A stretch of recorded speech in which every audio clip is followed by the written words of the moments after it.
Hi, how you doing? Scotty Bear back here with another video. And I don't know if you know this, but if you double a penny 30 times, you'll have $5 million. I'm going to talk about a betting system that I have worked on for a couple years and that I've used in my arsenal for quite a while. It's a version of the Martingale system. I won't go in and break down the different systems, but basically it's a progression system with a little bit of a card counting twist. And basically, because this video is uncut, I hope that I can clearly talk about this, as it is simple but also in depth, but I will try to come across clearly. But anyway, let's get back to doubling the penny 30 times. If you take away, I'm looking at the system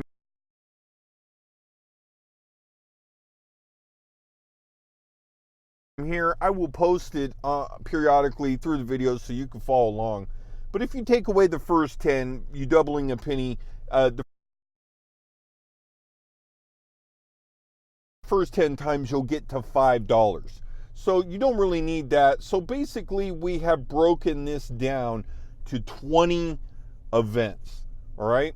So let's take and go the other route. So we'll take away a couple of the upper ends. Obviously you're not going to bet $2 million, and obviously you're not going to bet maybe $1 million. So we could take away the first, the ending 3, and then we could bring this down to 17 events. So let's talk again about how much money do you want to make. Obviously you probably go, I want to make $1 million. I say let's talk more about in terms of $10,000. So if you take and start at number 11 for $10, and then you go to number 21, you'll get to $10,000. So we've eliminated the first 10. So we're only talking about 10 individual situations here. I'll show you here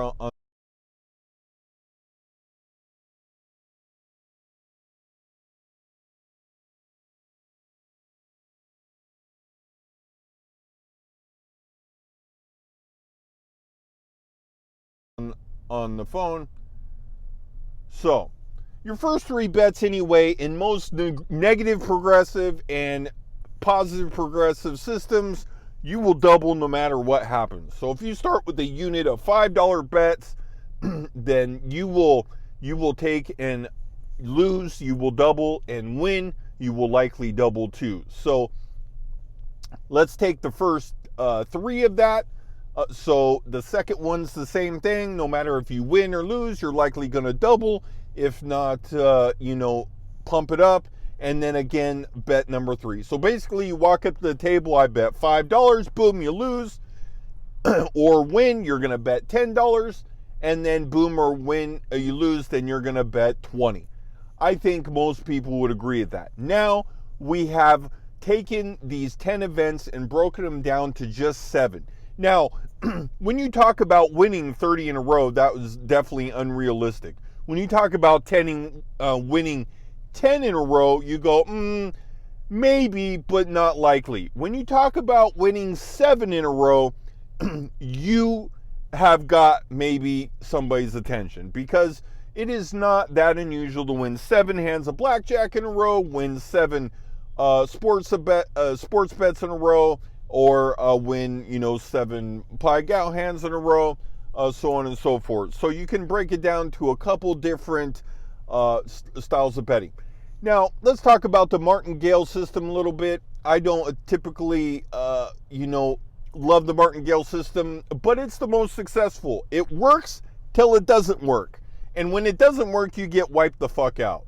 So let's go and talk about the Martingale system a little bit, as now we need to try to narrow in on how to win 7 events.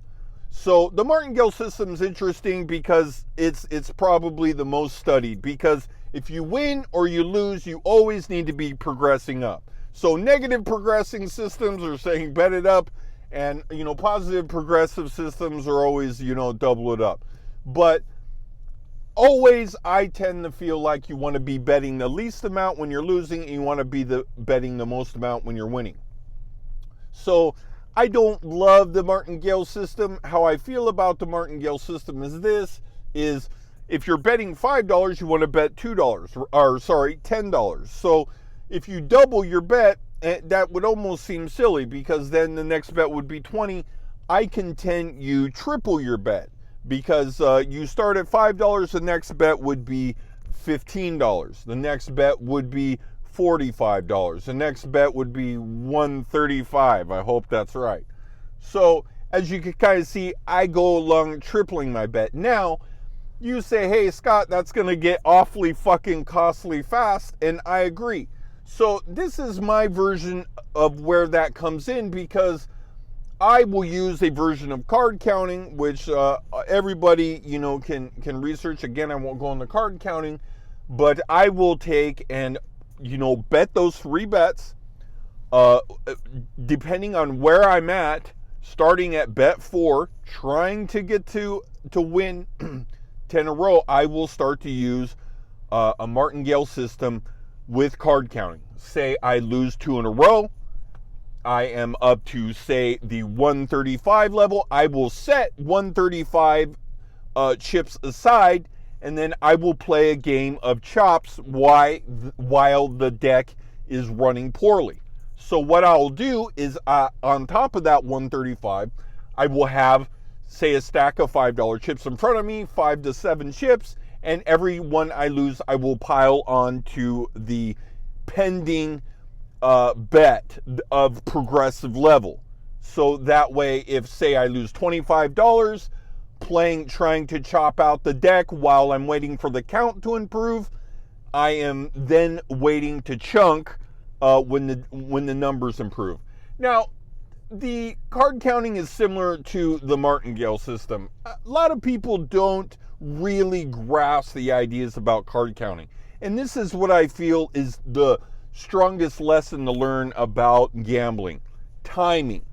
And a lot of people really don't get counting. I mean, even if the deck is indeed in your favor, with the amount of decks cut off, it may or may not actually be in your favor. So all you can really do is give educated guesses as to when these events are profitable. And that's when I will shove with a high probability spot to resume the Martingale system, or my version, which is the triple up, which whatever I lose, I'm stacking it triple.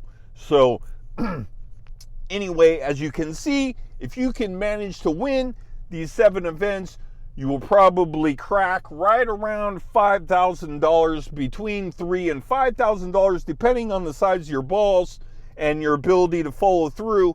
That, again, is another breakdown of the Martingale system, because sure enough, I have walked in the casino, lost every hand, and walked straight the fuck out.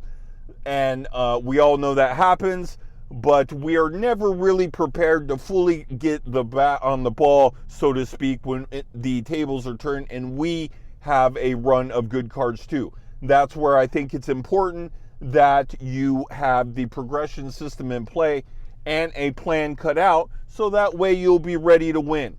Anyway, I hope that came across clear. I did enjoy this video, and trying to explain my system to you. I don't use it too often. But many times when I go gamble, this is a variation of the system I use, and depending on how much money I got in my pocket, and if I'm playing blackjack. Anyway, if you want to hear more systems and different gambling strategy that I use, give a comment below, and thanks for checking me out.